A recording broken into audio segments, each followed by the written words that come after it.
Duck Island signs.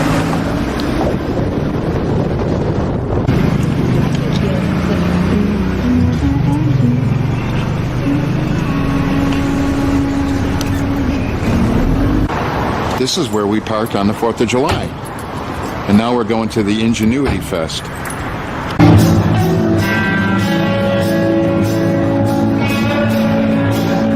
It's pretty loud down here.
Are designed by Steve Husko, a guy that comes into the bar. He's married to Ruthie, who's Irish. What we have here is a before and then after. It's the Gridley Skelethrone.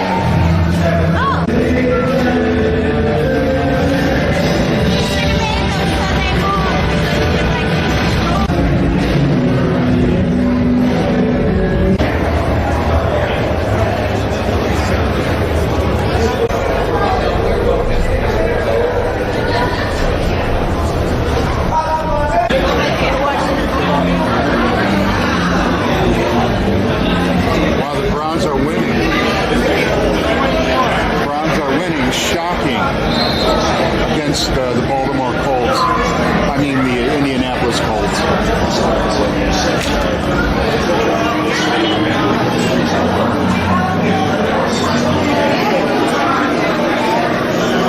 Now that's Ingenuity. That site, and they're asking for kids to for competition. Yeah, I think this is stuff that they would build if they had money and people. It's harder to do the metropolitan school. Doesn't mean anything.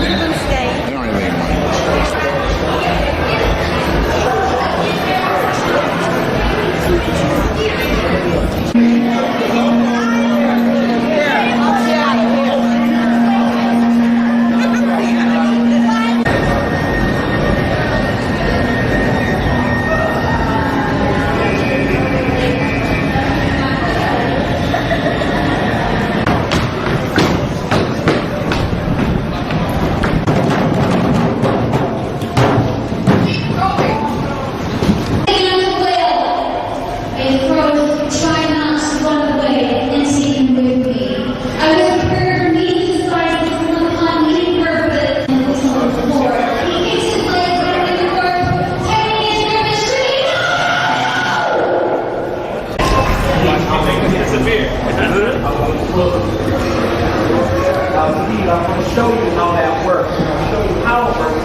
One all. This is our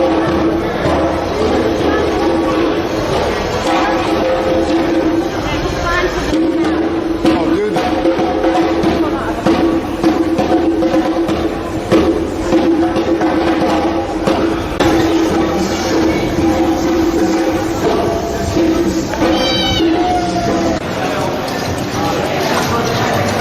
It's got a cool wheel in it. All the information.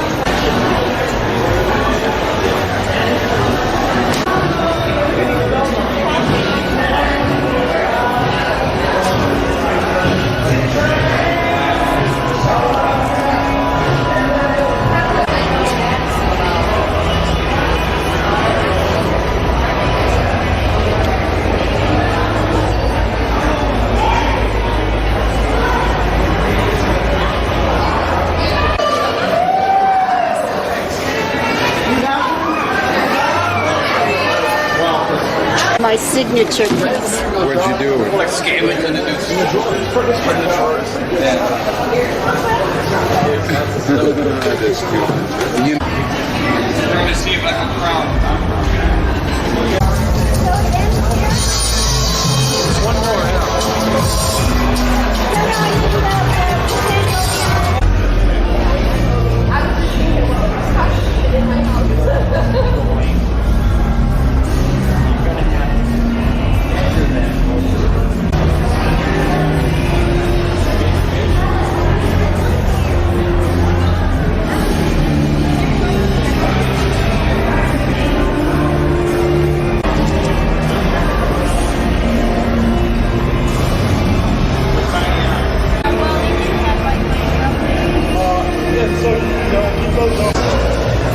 I think Linda has a hipster look I got my today. hipster thing going on today. Yeah, those 70s cop sunglasses, those blue shoes. I think these are my dad's. They're aeroplane Yeah. sunglasses.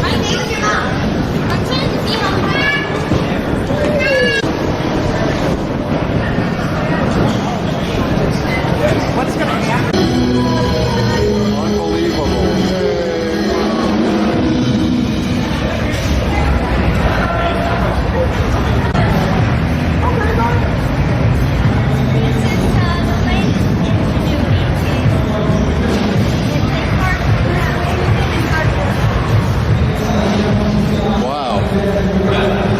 It's interesting. And I think that gentleman thought we were going to steal his pieces. Oh no, we wouldn't. We didn't. No. Take a picture of all the bubbles. I see the bubbles. That's Yeah. Fulton. Wow, the bubbles. That's where all the bubbles are coming from. I just like this display here.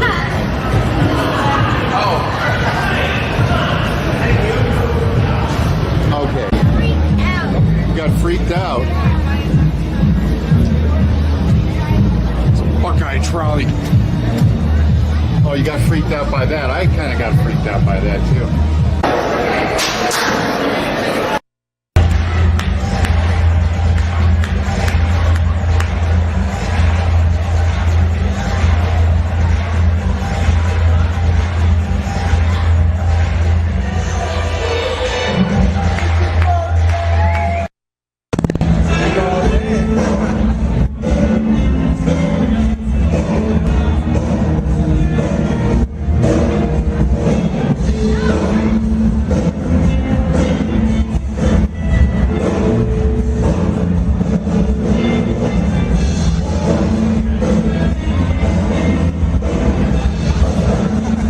Walk, Camry. Walk while you're doing it.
The first year, and every year we see a change. And in fact, this year it seems like the most vibrant of all times. From the beginning of Ingenuity, you know, the desire to combine in one place artistic expressions of different kinds, different media, with kind of technological advances. So it's really interesting, you know, to see rock musicians and folk musicians, visual artists.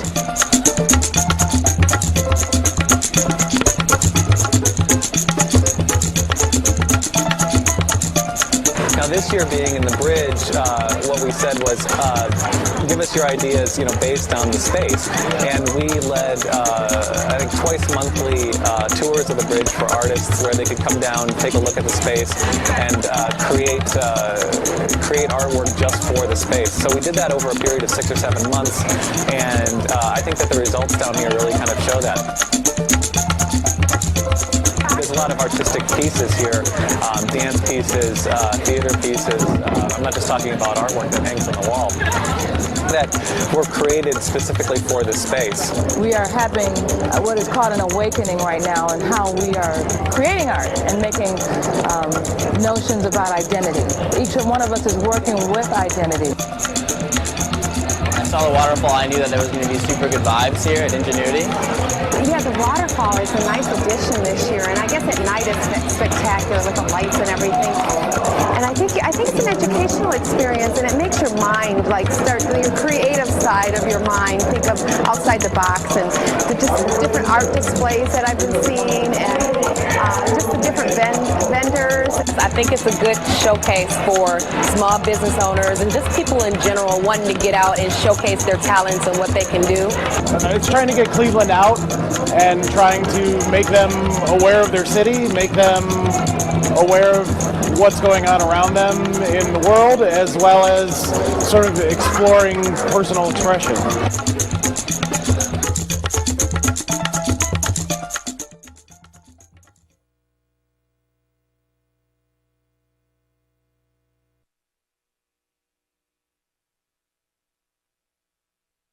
Thousands are expected to walk under the Detroit Superior Bridge this weekend to take in some art. It's all part of Ingenuity Fest, which kicked off today. News Channel 5's Curtis Jackson takes us there. The story of the Flats told through interpretive dance. This is just one of the exhibits at the 4th annual Ingenuity Fest, a combination arts festival and science fair.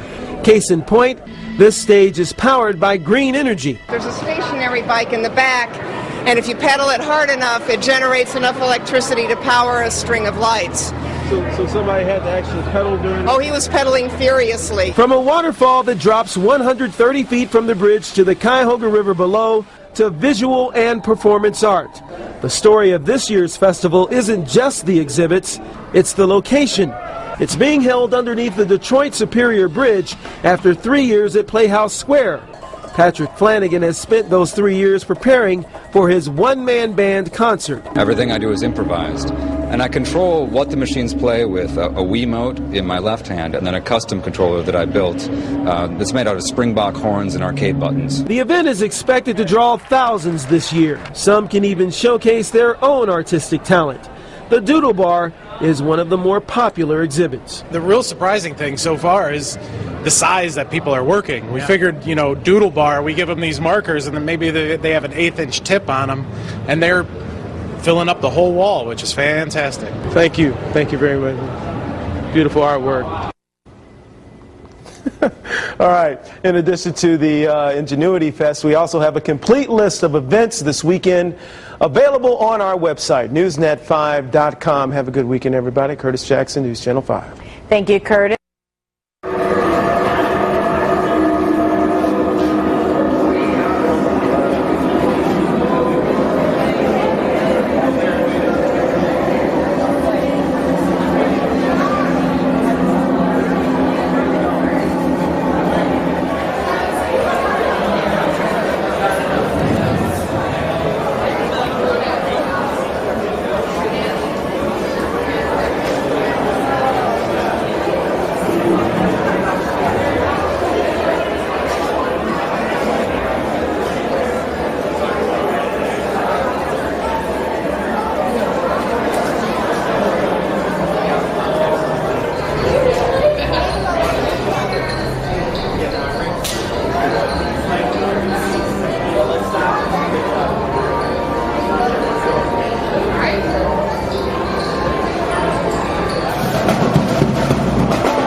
Joseph DeLuca, bartender at Light Bistro in Ohio City and the 2011 Speakeasy 2.0 mixologist. Today we're going to learn how to make the Colony cocktail, a Prohibition-era cocktail from the Colony restaurant in New York City.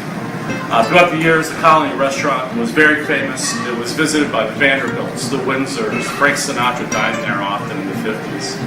But back in Prohibition, if you really wanted a cocktail and you're a nice to your waiter, this is the cocktail that you'd be served. We're going to start with gin. We're using Smooth Ambler gin out of West Virginia right now. It's made from Ohio grain. It's a very small micro distillery. I like the Smooth Ambler. It's got a malty character to it due to the grain that they use. But if you have London Dry gin at home, that would be just fine. We're also going to be using a little bit of Luxardo Maraschino liqueur. Luxardo is a very sweet product. We're only going to use about 2 teaspoons. It's very strong flavor.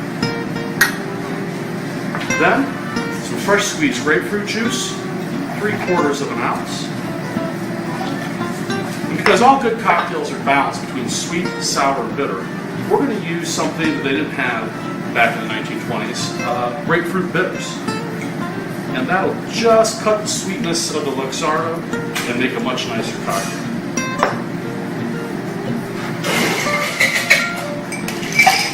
Ice up our shaker, seal it up good, and give it a good hard shake to mix all the ingredients.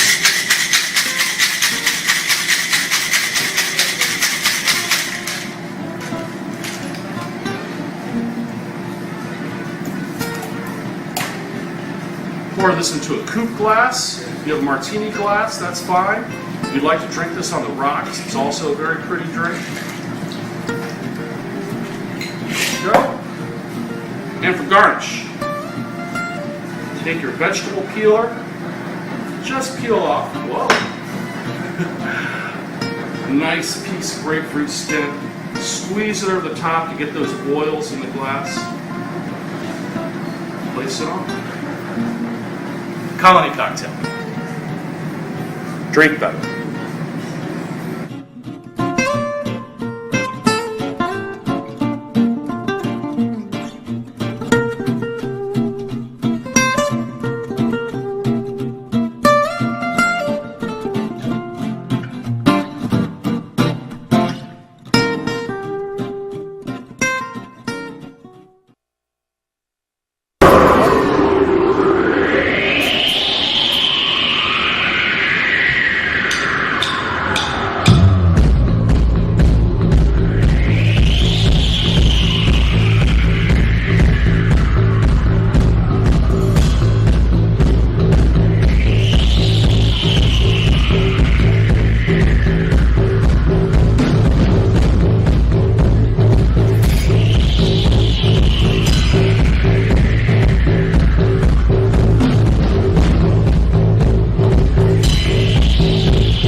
at all. Cause all the things we see, they happen to you and me. Cause one is done by you and me. Everybody scream!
Mom, can you take my purse?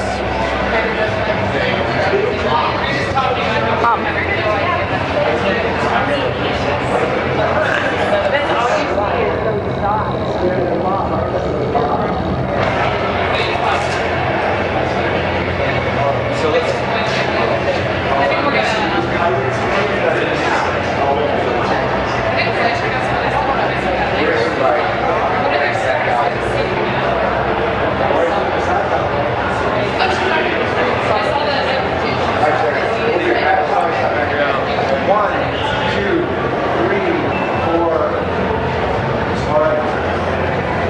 That was actually kind of remarkable.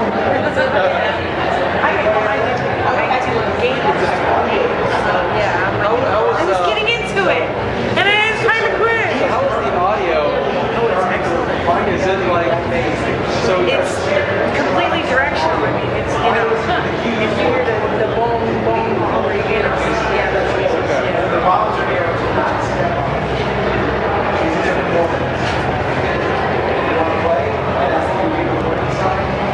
He only has 7 so far. Oh my God, there's something I'm better at Ryan. Oh yeah. He's like 4.0.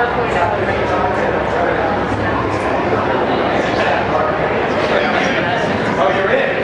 And I just take 3 points. And at 3.6. Yeah.